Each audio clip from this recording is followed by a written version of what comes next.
يتقون ربهم وبفضله استلف إلى جنات الكرامة.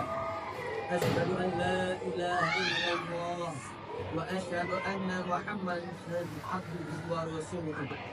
اللهم صل على سيدنا محمد وعلى آله وأصحابه أجمعين. أما بعد، فيا عباد الله، أوصيكم ونفسي بتقوى الله فقد فاز المتقون. اتقوا الله حق تقاته ولا تموتن إلا وأنتم مسلمون. Jamaah salat Jumat yang berbahagia, mengawali khutbah pada siang hari ini, marilah kita panjatkan puji beserta syukur kita kehadirat Allah Subhanahu wa taala yang telah melimpahkan karunia kenikmatannya kepada kita semua, sehingga alhamdulillah di siang hari ini kita masih bisa menikmati, yakni bisa berjamaah sholat Jumat. Salawat dan salam kita sampaikan kepada baginda kita Nabi Allah Muhammad sallallahu alaihi wasallam, pada keluarganya, para sahabatnya, para pengikutnya, hingga sampai kepada umatnya. Hadirin sidang Jumat yang berbahagia, melalui mimbar yang mulia ini, khatib menyampaikan wasiatnya terkhusus diri khatib pribadi dan kepada para jamaah sekalian untuk senantiasa meningkatkan kualitas ketakwaan kita kepada Allah Subhanahu wa taala dengan sebenar-benarnya, dengan sesungguh-sungguhnya, yakni menjalankan segala perintahnya dan menjauhi segala larangannya. Hadirin sidang Jumat yang berbahagia, Rasulullah SAW pernah berpesan kepada kita semua, yakni salatun munajjiyat wa salatun muhlikat.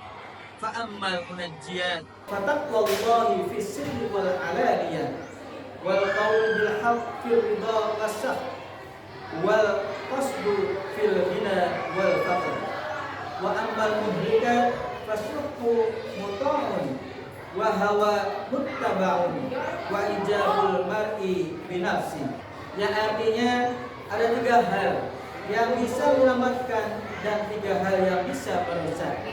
Yang menyelamatkan antara lain 1, takwa kepada Allah dalam sepi maupun ramai, berkata benar yakni adil dalam kondisi ridho maupun marah, dan 3, bersikap sederhana dalam keadaan kaya maupun miskin. Sedangkan yang merusak antara lain bakhil yang kelewatan, nafsu yang diikuti, dan ujub terhadap diri sendiri. Hadis diriwayatkan Imam Baihaqi ini secara tegas menjelaskan sikap-sikap yang saling bertentangan. 3 penyakit perilaku yang terakhir dapat merusak kemuliaan manusia sebagai hamba Allah, menjauhkan seseorang dari kebahagiaan akhirat, dan keluar dari kewajaran hidup sebagai makhluk di dunia. Sementara 3 hal yang pertama justru sebaliknya, menyelamatkan hamba dari kerusakan-kerusakan itu semua. Adapun 3 hal yang menyelamatkan hamba dari kerusakan, yang pertama takwa kepada Allah. Takwa bermakna melaksanakan seluruh perintah kepada Allah dan menjauhi larangan-larangannya. Ini merupakan tanggung jawab yang tidak sederhana, karena menuntut seorang hamba secara total penuh, yakni patuh dan pasrah hanya kepada Allah Subhanahu wa taala. Kemudian yang kedua, berkata benar dalam kondisi ridho maupun marah. Dalam riwayat lain, berlaku adil dalam kondisi ridho maupun marah. Memegang prinsip sangat tergantung kepada cara kita mengelola diri. Bagaimana kita mampu senantiasa rendah hati kepada siapapun tanpa membeda-bedakan pandangan dan sikap terhadap mereka. Karena itu, berkata benar dalam segala kondisi ini merupakan lawan dari perilaku merusak, yakni ujub terhadap diri sendiri. Membanggakan kualitas diri sendiri bisa menjerumuskan seseorang kepada tindak menyepelekan orang lain, lalu berlaku secara tidak objektif.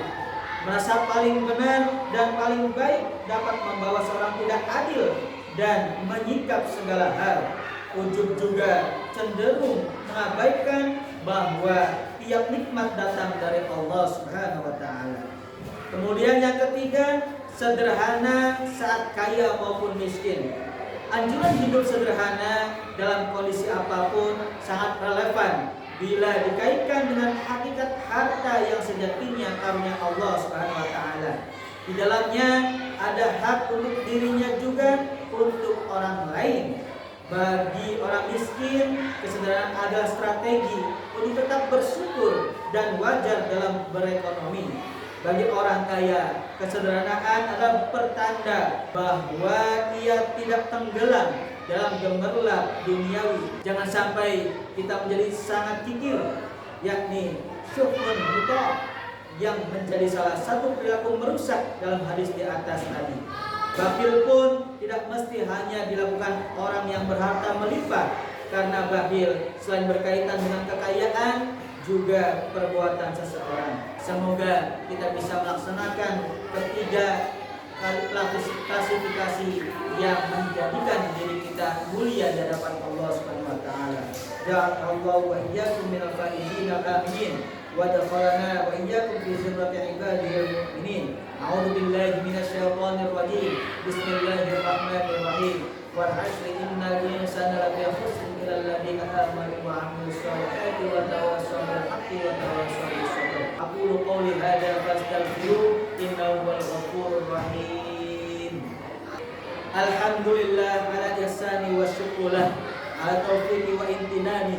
Wa asyhadu an la ilaha illallah wahdahu la syarika lah. Wa asyhadu anna sayyidina Muhammad abduhu wa rasuluhu ad-da'i ila ridwani. Allahumma shalli ala sayyidina Muhammad wa ala sayyidina Muhammad hamdan katsiran kama amar. Amma ba'du. Fa ya ayyuhan nas ittaqullaha fima amara wa antahu ammanha wa'lamu anna Allah amarakum bi amrin bala fi nafsi wa tana bi malaikatihi bi kursi wa qala ta'ala inna Allah wa malaikatahu yusholluna 'alan nabi ya ayyuhalladzina amanu shallu 'alaihi wa sallimu taslima. Allahumma shalli ala sayyidina Muhammad sallallahu alaihi wasallam wa ala ali sayyidina Muhammad wa ala anbiya'ika wa rasulika wa malaikatil muqarrabin wa radallahumma 'anil khulafa'ir rasyidin Abu Bakr wa Umar wa Uthman wa Ali wa an baqiyatus sahabati wat tabi'in wa tabi'in tabi'in bi ihsan ila yaumiddin warda 'anna ma'hum bi rahmatika ya arhamar rahimin. Amin ya rabbal alamin. Allahumma ighfir lil mu'minina wal mu'minat wal muslimina wal muslimat al ahya'i minhum bi rahmatika ya rahimin. Rabbana atina fid dunya hasanah wa fil akhirati hasanah wa qina adzabannar. Walhamdulillahi rabbil alamin. Ibadallah, inna Allaha ya'muru bil 'adli wal ihsan wa ita'i dzil qurba wa yanha 'anil fahsya'i wal munkari wal baghi ya'idukum la'allakum tadhakkarun wadhkurullaha yadhkurkum washkuru 'ala ni'amihi yazidkum wa la dzikrullahi akbar.